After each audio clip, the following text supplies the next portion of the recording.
Welcome to Murder Mile. This is the Marshall Street Swimming Baths in Soho, W1. Today it's a very elegant and modern leisure centre with a splendid vaulted roof and 2 swimming pools.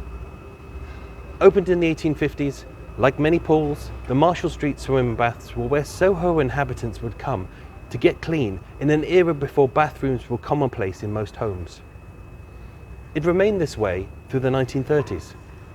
But by the 1940s, like many public baths, it would be requisitioned for a much darker purpose. In the early hours of the 7th of September 1940, 1 year into the Second World War, the German Luftwaffe unleashed its first day of blitzkrieg as bombers rained down death from the skies, hoping to pummel the city into submission.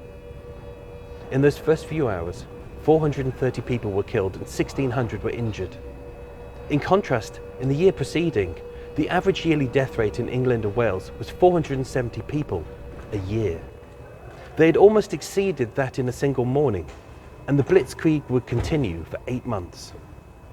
As the number of casualties increased exponentially, mortuaries quickly filled and the dead needed somewhere to be identified and stored, ready for burial by their grieving relatives. In the Victorian era, during inquests, pub cellars were often used to store bodies as they were consistently cold. But they proved impractical to store bodies for longer periods owing to rats and damp. What they needed was large empty spaces which kept a consistent temperature across the seasons. Swimming pools were the perfect option. Once emptied of water, they remained dry, any fluids could be drained away, and they were easy to clean.